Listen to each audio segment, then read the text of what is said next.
Kamusta po sa inyong lahat? Ito po si Art. Ating pong iba naman ito ngayon. Ito yung magagandang balita na mangyayari din sa Pilipinas. Na itong mga binabalak, itong magagandang plano na gagawin ng ating ng Pangulong Bongbong Marcos Jr. diyan sa Pilipinas ay talagang ito ang atin ng ikaunlad, not only yung mga mayayaman kundi kasama na dito ang mahihirap. Talagang magkakaroon itong mga planong ito ang siyang magbibigay hanap buhay diyan sa mga Pilipino. Kaya pakinggan po natin ito. Here, it's just wonderful to have this room full. It should be, because this is a rare opportunity for all of us. Thank you all for coming. My name is John Hamry. I'm the president of the CSIS, but it's a real privilege to have you here, but really to welcome President Marcos.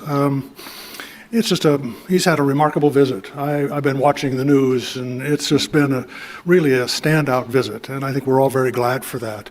You know, there's such a unique relationship between our two countries. It's very personal. It's bottom up. About 3 years ago, I spent a fair amount of time in a series of hospitals, and at every step of the way, there was a Filipino that was helping me. The emergency room, the ICU, the hematologists, the nurses, the doctors. And it wasn't just that they were healthcare professionals. It's that they brought a buoyancy of spirit that's so typical of the Philippines. You know, it made me want to get well because I wanted to live up to the generosity that they were expressing for me. It was marvelous and a great, great thing. You know, we've had choppy relations between our two countries through the years. My friend Henry Howard is here. Henry was instrumental in returning the Balalinga Bell. You say to most Americans, they don't know what you're talking about, right?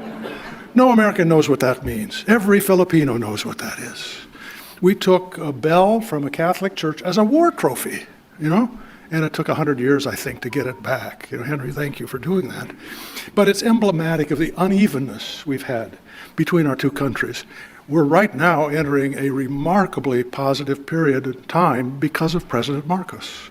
He is bringing new dynamism to this relationship.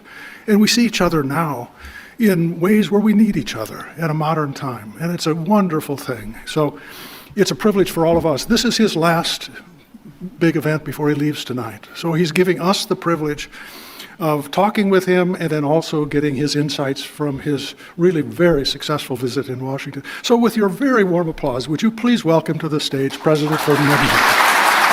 That's good. Good news. Good. Not yet.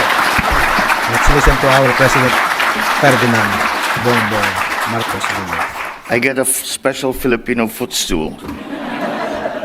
So thank you for such thoughtfulness. Thank you very much for the kind introduction from Mr. John. Very, very welcome. Hamry, the President and CEO of CSIS and the other CSIS officials. We have with us the Speaker of our House of Representatives, Speaker Martin Romualdez.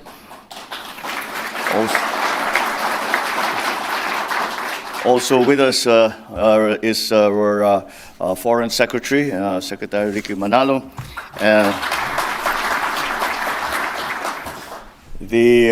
our ambassador who cannot wait to see our plane leave. She has been working on this trip for a year, and I think that we owe him a pat on the back for the very good work, the groundwork that he has put in for us to have, for us to be able to say that at the very least, this visit has been a most constructive and meaningful one.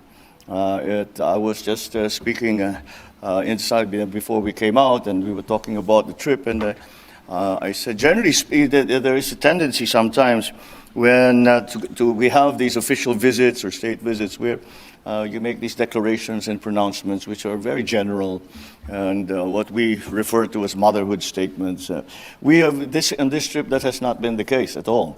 We have gone into a remarkable amount of detail in terms of the establishment and the strengthening and deepening of relations between the U.S. and the Philippines. I am lucky, however, that these arrangements and these agreements have come about because we have such a very strong foundation of our relationship. And now here we are, the CSIS, one of the world's foremost policy institutions on national security and foreign policy issues, and have been a great partner in highlighting the Philippines to its American and, of course, international audience. Just 2 weeks ago, our Foreign Affairs Secretary stood before you to provide his perspectives, our perspectives, on the Philippines' deep bilateral ties with the United States, as well as our country's place in the Indo-Pacific and in the world. Today, I would like to delve into what I think our two countries and peoples have been and will continue to be naturally drawn to each other. I dare say that in a similar vein, the future of the United States will hold more promise if the U.S. works closely, hand in hand, shoulder to shoulder, in lockstep with the Philippines. The answer is simple and more fundamental even than our almost 72 years of treaty alliance. What truly binds our two countries and peoples is our shared value and our commitment to mutual prosperity. In May last year, a record 56 million Filipinos exercised their right to vote. True to our roots as the first Asian republic, we showed the world, once again, that the Philippines remains a bastion of freedom in the Asia-Pacific.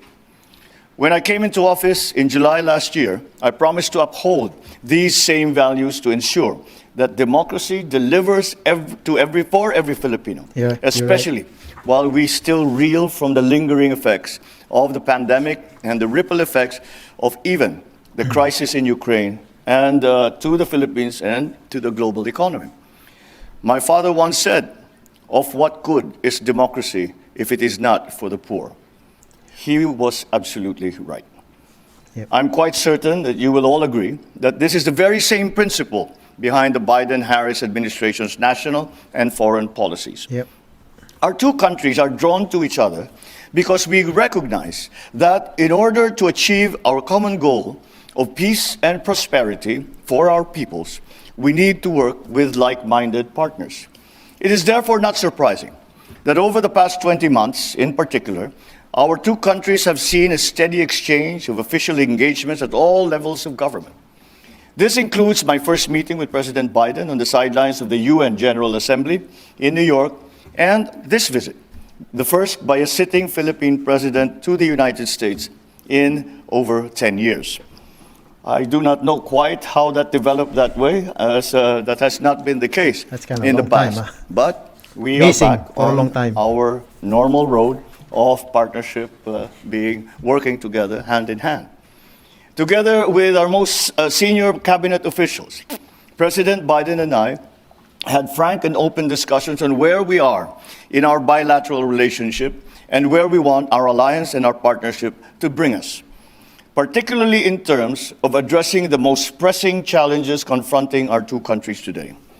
We noted that the food, water, and energy crises, climate change, terrorism, transnational organized crime, they have all become enormous and complex challenges, not only for the smaller countries such as the Philippines, but even for the large countries and great powers like the United States.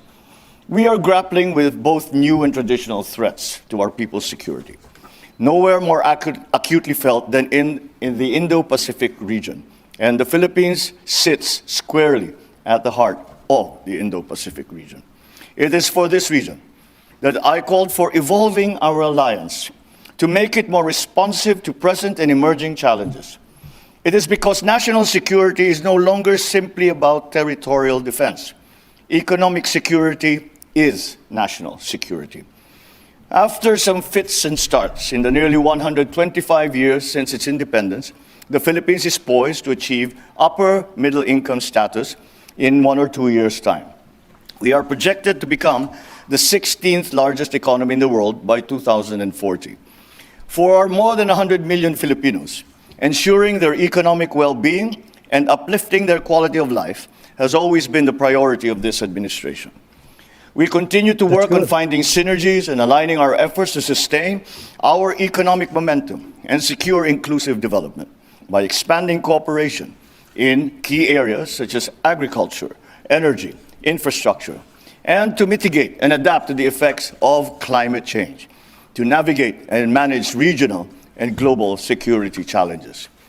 The Philippines was amongst the first to welcome and embrace the US-led Indo-Pacific Economic Framework, because at the outset, we found that our values aligned with the principles underpinning the United States vision for the IPEF, that of transparency, of fairness, competitiveness, of inclusiveness, sustainability, and resilience. One could argue that the Philippines and the United States are natural strategic trade and investment partners.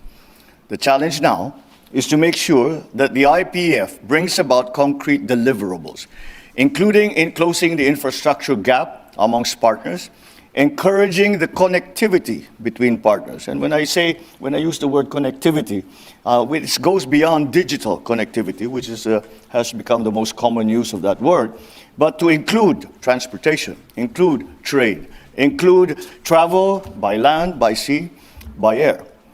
And in that way, we strengthen supply chains, we build resilience, and we open up access and opportunities not only to the digital economy, but to the other emerging sectors that as yet we have not necessarily totally identified, but will come down and will be something that we will have to face in the very near future. We see a couple of issues that are of vital importance to our economic partnerships. First, the reauthorizing of the General System of Preferences, or the GSP program, is a key first step. Both our countries have greatly benefited from the GSP. The program covers over 2,000 products and certainly can be expanded to cover other products of interest. I do not say this lightly, but the Philippines has much to offer when it comes to economic opportunities that both countries can take advantage of. We grew at 7.6% and last year, which made the Philippines one of the fastest growing economies in the Indo-Pacific in 2022. While facing global economic headwinds, we are still projected to grow by around 6% this year, and that is the forecast that we are hoping actually to improve on, and another 6.2% next year. We have a young, dynamic, and skilled labor force. We have instituted several major economic reforms intended to make it easier to do business in the Philippines. And I am proud to say that our macroeconomic fundamentals remain strong. As the United States actively looks for alternative locations for businesses in the region, we urge both the US and the private sector to consider doing business with us in the areas, of course, of clean energy, decarbonization, agriculture, food security, critical green minerals, digital infrastructure and telecommunications, and, as has been spoken about, and in healthcare. Kaya itong magagandang binabalak ng ating Presidente Bongbong Marcos diyan sa Pilipinas ay talagang biro mo may angat ang bawat isa, magkakaroon ng trabaho, itong magagandang idea niya na kapag ito'y nangyari sa Pilipinas, hindi na siguro mababawasan na natin ang pag-abroad ng ibang mga Pilipino na mahihiwalay sa kanilang mga mahal sa buhay. At talagang mapapangalagaan na niya kanyang pamilya dahil yung magiging mga hanap buhay diyan ay magiging iba na. May angat natin ang Pilipinas. Ang moralidad ng bawat isang Pilipino kapag may trabaho ay talagang iba na ang magiging buhay. Yan ang magandang mga gagawin ni President Bongbong Marcos diyan sa Pilipinas. Hindi yung ang ating dadalhin diyan sa Pilipinas ay yung sugala na galing China, yung mga drogang nanggagaling sa China. Yan ang mahirap na kaya marami ding namamatay na mga bata na siyang gumagamit ng droga na kumisan ay talagang nagiging korupsyon na rin yun at ang yung mismong mga drug lord ay buhay. Ang pinatay yung gumagamit. Kaya yun ang mahirap na nangyari. Pero itong bubuksan ng ating Pangulong Ferdinand Marcos Jr. ay talagang itong ikabubuti ng Pilipino. Napakaganda nito. Pero po hanggang dito ito po ay may part 2, ito po ay part 1 po lamang. Sana ay patuloy niyong panoodin ang part 2.